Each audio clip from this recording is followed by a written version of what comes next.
हरे कृष्ण राधे राधे। आइए भागवत कथा का आनंद उठाइए।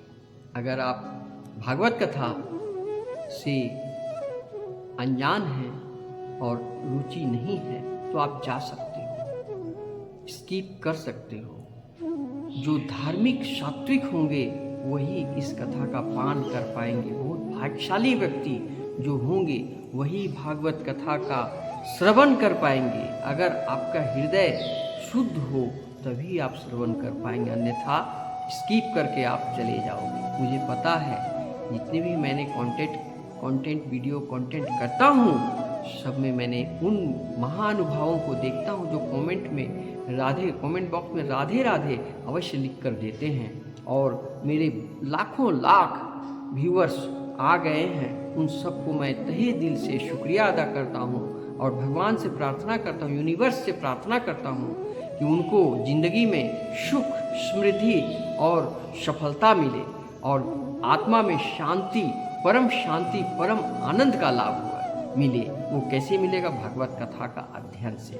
आइए समय को बर्बाद न करते हुए भागवत कथा का अध्ययन करें। श्रीवंता स्वकथा कृष्ण पुण्य श्रवण कीर्तनं द्वितीयद्यन्तो स्थो राभद्राणि विधुनोति सहृत्सताम। अर्थात भगवान श्री कृष्ण जो सबके हृदय में परमात्मा रूप में बसे हैं तथा जो सत्य निष्ठ भक्तों को लाभ प्रदान करने वाले हैं, वे भक्त के हृदय में भौतिक भोग भोगने की इच्छा को नष्ट कर देते हैं। जिसने उनके संदेशों को सुनने में रुचि उत्पन्न कर ली है, क्योंकि ये संदेश सही ढंग से सुनने तथा कहने पर अत्यंत पुण्यप्रद है। भागवत श्रीमद् भागवतम 1.2.17 के अनुसार कहते हैं भगवान श्री कृष्ण की शिक्षाएं और स्वयं अभिन्न है। अतएव जब भी अपराध रहित होकर भगवान की महिमा का श्रवण एवं कीर्तन किया जाता है, तब यह समझना चाहिए कि वहां पर भगवान कृष्ण दिव्य ध्वनि के रूप में उपस्थित हैं। आपके हृदय में श्री कृष्ण की ध्वनि या कृष्ण की उपस्थिति मौजूद है, उपस्थित है, तभी आप कथा श्रवण कर पाएंगे। अन्यथा आप कथा श्रवण नहीं कर पाएंगे, आप विचलित हो जाएंगे और आप भटकते हुए जिंदगी में भौतिकवादी इंद्रिय तृप्ति के लालसा में दौड़ पड़ेंगे। इस प्रकार जो साक्षात भगवान के समान सर्वशक्तिमान है, श्री चैतन्य महाप्रभु ने अपने शिक्षाष्टक में स्पष्ट रूप से घोषित किया है कि भगवान के पवित्र नाम में भगवान की सारी शक्तियां निहित है। भगवान से भी बड़ा उनका नाम में निहित है। इसलिए सनातनियों, इस कलियुग में बहुत बड़ा ऑफर मिला हुआ है कि हरिनाम संकीर्तन करने से ही आपका अश्वमेध यज्ञ के समान और बड़े बड़े यज्ञ करने के समान, तपस्या करने के समान फल मिलता है सिर्फ नाम लेने से। ये श्री चैतन्य महाप्रभु ने अपने शिक्षाष्टक में स्पष्ट रूप से घोषित किए हैं। भगवान के पवित्र नाम में भगवान की सारी शक्तियां निहित है और उन्होंने अपने असंख्य नामों को वही शक्ति प्रदान की है। इसके लिए कोई समय निश्चित नहीं किया गया है। कोई भी व्यक्ति अपनी सुविधा के अनुसार ध्यान पूर्वक तथा आदर सहित पवित्र नाम का जप कर सकता है। भगवान हम पर इतने दयालु हैं कि हमारे समक्ष दिव्य शब्द के रूप में साक्षात उपस्थित हो सकते हैं, किंतु दुर्भाग्यवश हमें भगवान के नाम तथा उनके कार्यकलापों के बारे में सुनने और कीर्तन करने के प्रति रुचि नहीं है। ये कलियुग के तामसी लोग कभी इसका रुचि ले ही नहीं सकते। हम पहले ही पवित्र ध्वनि के श्रवण एवं कीर्तन के प्रति उत्पन्न करने के बारे कह चुके हैं, उसे भगवान के शुद्ध भक्त की सेवा करने से प्राप्त किया जा सकता है। भगवान अपने भक्तों के साथ यथा योग्य आदान प्रदान करते हैं। जब भगवान देखते हैं कि भक्त उनकी दिव्य सेवा में लगने के लिए पूरी निष्ठा से तत्पर है और उनके विषय में सुनने को उत्सुक है, तब वे भक्त के भीतर ऐसी प्रेरणा देते हैं कि भक्त उनके पास आसानी से वापस चला जाए। भगवान हमें अपने धाम में वापस ले जाने के लिए हमारी खुद की अपेक्षा अधिक उत्सुक, प्रभु उत्सुक, हमसे ज़्यादा उत्सुक है। अगर आप कथा श्रवण कर रहे हो तो आपके हृदय में एक उत्सुक की भावना होना चाहिए कि कथा में क्या कहना चाहते हैं, अब ये ज्ञान क्या है, ये जानने के लिए एक परम उत्सुक होना चाहिए इंसान को। अब कहता है भगवत धाम वापस जाने की इच्छा करता है, उसे कृष्ण सब प्रकार से सहायता देते हैं। कोई व्यक्ति भगवान के धाम में तब तक प्रविष्ट नहीं हो सकता जब तक कि वह समस्त प्रकार के पापों से रहित न हो जाए, समस्त प्रकार के पापों से रहित न हो जाए। अब ये क्या है? तामसिक सोच, तामसिक आहार, तामसिक विचार, तामसिक मानसिकता। जिसके हृदय में अहंकार है, भक्ति नहीं है।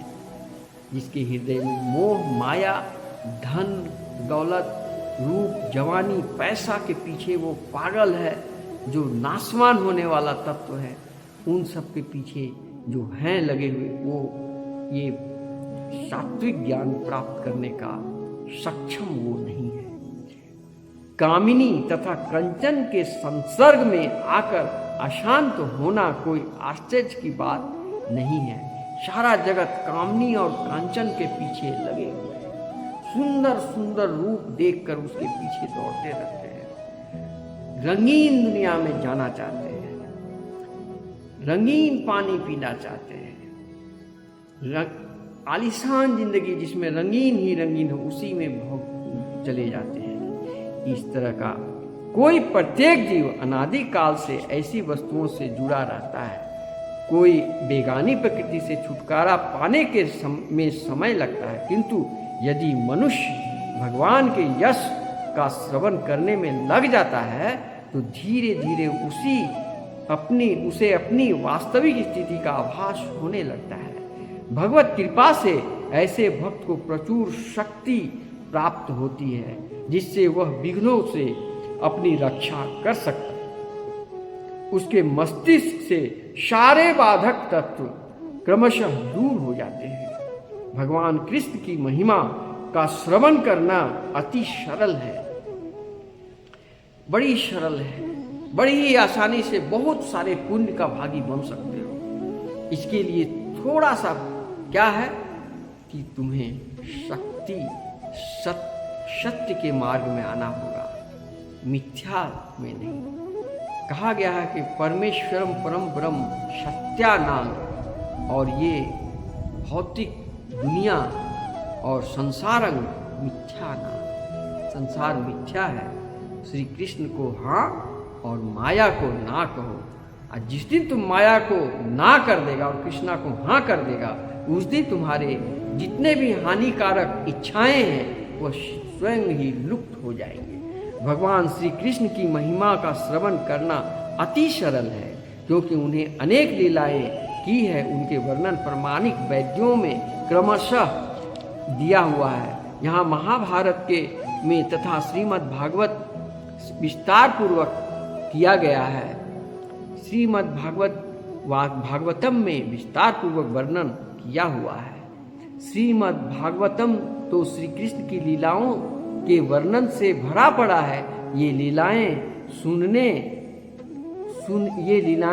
सुनने पर हृदय को शुद्ध करने वाली और साथ ही अत्यंत अवस्था आस्वाद्य है। लोगों को प्रायः उपन्यासों को पढ़ने में मजा आता है। उपन्यास पढ़ने में बहुत मजा आता है, लेकिन भागवत कथा पढ़ने में, भागवत गीता पढ़ने में मजा नहीं आता है। ये भी ईश्वर की कृपा ही है। जाको प्रभु दारुण दुख दीना, ताको प्रभु मति आगे हर लीना। इसलिए श्रीमद् भागवतम सुनने समय परीक्षित महाराज ने कहा, निवृत्त तत्सैर उपगीय मानद भवो श्रद्धो स्त्रो न मनो अभिरामात। अर्थात कृष्ण विषयक कथाएं भौतिक जीवन के कष्ट भोगने वालों के लिए उचित औषधि है, और ऐसी कथाएं सुनने में अति स्वादिष्ट नहीं है, विशेषतः उन लोगों के लिए जो समस्त भौतिक लालसाओं से रहित हैं। जब तक आप भौतिक जगत में हैं तब तक आपको लालसाएं तथा शोक होते रहेंगे, क्योंकि यह संसार मुख्यतया रजो तथा तमोगुण के द्वारा संचालित है। इसलिए सामान्यतः हम कुछ न कुछ पाने के लिए ललायित तो रहते ही हैं, और यदि किसी तरह से वह वस्तु मिल जाती है तो और फिर किसी प्रकार हाथ से निकल जाती है तो हम शोक करते हैं। मिल जाती है तो बहुत खुशी होती है, और यदि हाथ से निकल गई तो बहुत शोक करते हैं। इसी में हम अपना जो मन है उसी में व्यर्थ में गंवाते रहते हैं, उस वक्त को, उस समय को बर्बाद करते रहते हैं और हम चले जाते हैं। इसलिए सामान्यतः हम कुछ न कुछ पाने के लिए ललायित रहते हैं, और किसी से वह वस्तु मिल जाती है तो किसी प्रकार के हाथ से निकल जाती है तो हम शोक करते हैं। ललायित होना, शोक करना और प्रकृति के निम्नतर गुणों के अन्य प्रभाव अभद्रानी यानी हृदय के मैल कहलाते हैं। किंतु श्रीमद् भागवतम के इस श्लोक में सूत गोस्वामी कह रहे हैं कि यदि आप केवल कृष्ण के बारे में श्रवण करेंगे तो ये मैल धीरे धीरे आपके हृदय से स्वयं भगवान द्वारा हटा दिए जाएंगे। ये हृदय में जो मोटी तरह से चादर के तरह धूल जमे हुए हैं, उसको हटाने के लिए श्री कृष्ण के नाम के अलावा कोई उपाय नहीं है। राधा नाम लेना है, राम का नाम लेना है, हनुमान का नाम लेना है, भोलेनाथ, जिससे आपको विश्वास। ये बोलते हैं, श्री कृष्ण बोलते हैं अर्जुन से कि देवों में देव महादेव मैं ही हूँ, और मैं ही समस्त देवों में महादेव, सभी देवताओं में मैं ही हूँ, सभी जीवों में मैं ही हूँ, मैं ही यूनिवर्स हूँ, मैं ही ब्रह्मांड हूँ। और इसी समय जब अर्जुन ने नहीं माना तब उनको विराट रूप दिखाए, लेकिन जब वो विराट रूप का दर्शन दिए उस समय भी अर्जुन देख नहीं पाया। तब श्री कृष्ण ने उनको, तब परम ब्रह्म परमेश्वर ने उनको दिव्य चक्षु का प्रदान किए। जब दिव्य चक्षु उनको मिल गया तभी वो विराट रूप का दर्शन कर पाए। ठीक इसी प्रकार हम मानव जीवन में जब तक दिव्य चक्षु श्री कृष्ण के द्वारा प्राप्त नहीं होंगे तब तक हम परम ज्ञान का प्राप्त नहीं कर सकते हैं, और हम खुली आंखों से भगवान का दर्शन, भगवत कथा का आनंद, प्रेम आनंद भक्ति मार्ग में जा ही नहीं सकते हैं। इसके लिए हमें दिव्य चक्षु की प्रार्थना करना चाहिए और भगवान को, यूनिवर्स को थैंक यू कहते हुए ये कहना चाहिए कि मुझे वो शक्ति प्रदान करो जिसमें हम ज्ञान का अर्जन, ज्ञान योग, ध्यान योग, कर्म योग में हम प्रवेश कर पाएँ। इसमें भी जब तक आप भौतिक जगत में आपको शोक करना है, प्रकृति के निम्न गुणों का अन्य प्रभाव करना है। श्रीमद् भागवत के इस श्लोक में सूत गोस्वामी जी कहते हैं, यहाँ परीक्षित महाराज ने कहा है, कृष्ण कथाएं उन लोगों के लिए विशेष रूप से आस्वाद्य है जिन्होंने समस्त लालसाओं तथा शोक को पार कर लिया है। श्री कृष्ण भावनामृत संघ में हमारा कार्यक्रम सामान्य लोगों को कृष्ण के विषय में सुनाने का अवसर प्रदान करता है। यह हमारा मिशन है जिसे श्री चैतन्य महाप्रभु द्वारा हमें दिया गया है। उन्होंने कहा है कि श्री चैतन्य चरितामृत मध्य लीला 7.128 में कहा, क्या बोले हैं भगवान, इसका सुने। यारे देख तारे कह कृष्ण उपदेश, आमार आज्ञा गुरु आज्ञा तार ए देश। बांग्ला भाषा में उन्होंने लिखे हैं चैतन्य महाप्रभु ने, मेरे आदेश से गुरु बनो, और जो भी तुम्हें मिले सबको कृष्ण कथा के बारे में बताने का प्रयास करो। कृष्ण कथा का अर्थ है कृष्ण द्वारा कहे गए शब्द या तथा भगवत गीता एवं कृष्ण के विषय में कहे गए शब्द तथा भागवत श्रीमद् भागवतम। श्री चैतन्य महाप्रभु ने हमें इन 2 प्रकार की कृष्ण कथाओं को सारे विश्व में वितरित करने का आदेश दिया है। अब कोई मुझसे यह पूछता है कि गुरु बनने की आपकी क्या योग्यता है, कि मेरी योग्यता है कि श्री चैतन्य महाप्रभु के सर्वोपरि आदेश के अनुसार जो गुरु शिष्य परंपरा में आ रहा है, मैं कृष्ण कथा का प्रचार करने का केवल प्रयास कर रहा हूँ। बस मैंने कृष्ण भावनामृत विधि को गढ़ा नहीं है, नहीं एकमात्र संदेश वाहक हूँ जो कृष्ण कथा को यथारूप प्रदान कर रहा हूँ बस।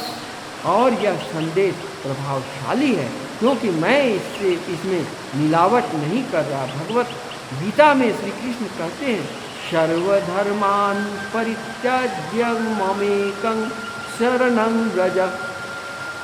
इधर उधर की सब बातें छोड़कर मेरी शरण में आ जाओ। और मैं भी वही बात कहता हूँ, कृष्ण के भक्त बनो, कृष्ण की शरण में आओ।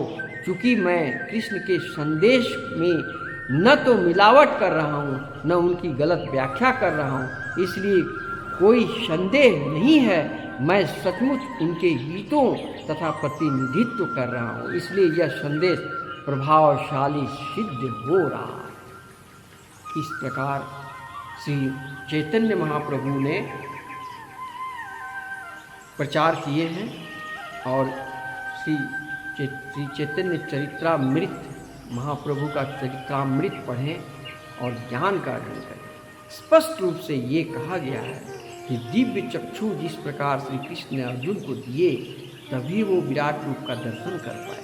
ये दिव्य चक्षु, ये दिव्य दृष्टि पाने के लिए आपको शतोगुनी कर्मों में जाना होगा। सबसे पहला मेरा सभी सनातनी भाइयों से कहना है कि हम लोग सनातनी हिंदू हैं, हमें शुद्ध शाकाहारी भोजन करना अति आवश्यक है। जब तक हम शुद्ध सतोगुनी आहार, सतोगुनी विचार, सतोगुनी कर्म, सतोगुनी मानसिकता में जब तक प्रवेश नहीं करेंगे तब तक हमारे अंदर दया, सत्य, भक्ति, शुद्धि का जागरण नहीं हो सकता है। और जो लोग करते हैं वो सिर्फ समय बर्बाद करते हैं, समय को नष्ट करते हैं और अपने आत्मा को धोखा देते हैं कि मैं कुछ कर रहा हूँ। नहीं, उनका कोई पूजा सफल नहीं हो रहा है, कोई मंत्र का उच्चारण सफल नहीं हो रहा है, कोई वैदिक पूजा नहीं हो रहा है। बहुत वैदिक रीति रिवाज के अनुसार एक भी पूजा यज्ञ संपन्न नहीं हो रहे हैं। सभी हो रहे हैं, माइक बजाकर दिखावा हो रहा है, कीर्तन भजन तो हो रहा है लेकिन कोई मोबाइल चला रहा है, कोई पिक्चर देख रहा है। सबका आत्मा यहाँ नहीं है, वो भटके हुए हैं। वो बिरले ही हैं जिनको श्री कृष्ण ने वो दिव्य चक्षु दिए हुए हैं, जिनको हृदय में ये देखने की शक्ति है, ये दृष्टि है। और उनका 3 चीज में शुद्धि है। वो है क्या? मन में शुद्धि, कर्म में शुद्धि और वचन में शुद्धि। वचन यानी शब्दों का जादू विशाल जादू है। ये शब्दों का प्रयोग, शब्दों का प्लेसमेंट, वर्ड का प्लेसमेंट करना सफलता का प्रधान लक्षण है। आप किसी भी रिश्ते में, समाज में, कार्य में, बिजनेस में, किसान में, जहाँ भी हों, आप अपनी मुखार बिंद से जो शब्दों का प्रयोग करते हैं, इसका यूनिवर्स में बहुत बड़ा मैसेज चला जाता है। इसी से निगेटिविटी और पॉजिटिविटी बनता है। आप कुछ न करें, आपका मैं एक बहुत ही सरल उपाय बताने जा रहा हूँ। आप कुछ भी मत करें, आप एक बहुत ही आसान सा तरीका बता रहे हैं। आप हर समय जब से जगते हो, जब तक सोते नहीं हो, तब तक सिर्फ आनंद वाली बातें करो। मैं बहुत सुखी हूँ, मैं संपन्न हूँ, मैं निरोग हूँ, ऊपर वाले यूनिवर्स ने हमको बहुत कुछ दिए हैं, मुझे कोई कमी नहीं है, मैं आनंद विभोर रहता हूँ। हरे कृष्ण का नाम जपते रहता हूँ, मुझे दुनिया से कोई भी शिकायत नहीं है, किसी इंसान से कोई शिकायत नहीं है, कोई निगेटिविटी नहीं है, मेरे मन में कोई मैल नहीं है, कोई लालच नहीं है, कोई मोह नहीं है, कोई अहंकार नहीं है, मैं परम आनंद हूँ। इसके लिए ब्रह्मांड को बहुत बहुत धन्यवाद देता हूँ। इस तरह का विचार आप दिन भर में 5 बार बोले तो आपका 7 दिन के अंदर आपको जो परिवर्तन हो आपको दिखाई देगा। मैंने यूनिवर्स का बहुत सारे किताबों में मैंने पढ़ा, उस किताबों में ब्रह्मांड को मोटिवेशन करने के लिए एक से एक, आप गूगल में सर्च करेंगे कि यूनिवर्स मोटिवेशनल, बस इतना ही सा लिखेंगे तो आपको गूगल से इसका मैसेज देना और आप मोटिवेट होने लगेंगे। आप एक कमरे में एकांत में अकेले हल्की मध्यम रोशनी में आप बैठ जाएंगे, शुद्ध रूप से आंख बंद करके मोटिवेट करेंगे और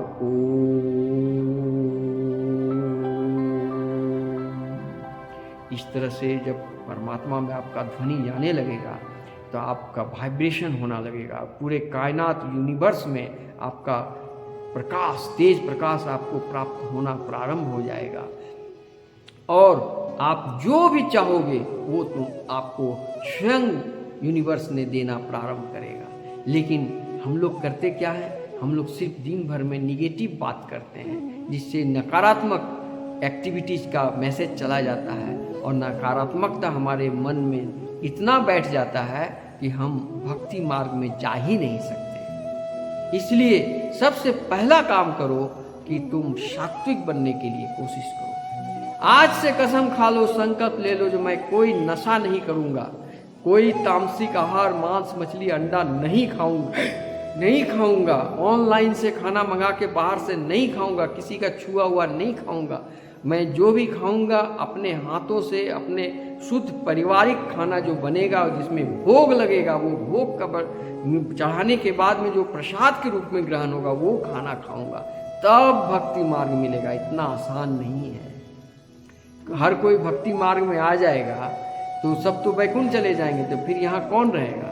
इसलिए ये जो 3 प्रकार के आपको चैप्टर 14 में, जो गीता का 14 अध्याय 14 अध्याय में 3 प्रकार के गुण बताए गए हैं, सतोगुण, रजोगुण और तमोगुण। तो इसमें भगवान सबको कर्म के अनुसार, प्रारब्ध के अनुसार उनको मिलता है। भगवान श्री कृष्ण अर्जुन को बोलते हैं कि मैं किसी को सुखी नहीं करता हूँ, मैं किसी को दुखी नहीं करता हूँ। वो इंसान अपना सुख दुख के लिए स्वयं जो कर्म करते हैं, जो अपना दिन भर जो वो कार्यरत रहते हैं, उनका मोटिव जहाँ लगा रहता है उसी रूप से उनको फल में देता रहता हूँ। अगर कोई भक्त हमसे कहता है कि हमको दौलत दे दो, मैं उसको दौलत से माला माल कर देता हूँ। अगर कोई बोलता है कि मुझे तामसिक आहार दे दो, मैं उसको भी पूरा करता हूँ। जो सतोगुण वाले सात्विक मांगते हैं, रजोगुण वाले धन मांगते हैं, तमोगुण वाले तामसिक आचरण का मांगते हैं, तामसिक आहार मांगते हैं, सबको मैंने पूरा करता है। मेरा करना, मैं यूनिवर्स का मालिक हूँ। मैं भक्तों का इतना दीवाना हूँ कि भक्त जो भी मांगता है, एक चोर भी आके कहता है कि प्रभु आज मेरा यात्रा बना देना, तो उसका भी यात्रा मैं बना देता हूँ। वो भी चोरी अच्छा धन कमा के आ जाता है घर में। तो इस प्रकार प्रभु लीला अपरंपार है, हरि अनंत है, हरि कथा अनंत है। आज का जो मैंने बताया, इसमें मुख्य रूप से 5 बात याद रखना। गीता का उद्देश्य का जो 5 मूल तत्व है वो क्या? पहले मन को नियंत्रण में करो, how to control your mind, मन को नियंत्रण में करो।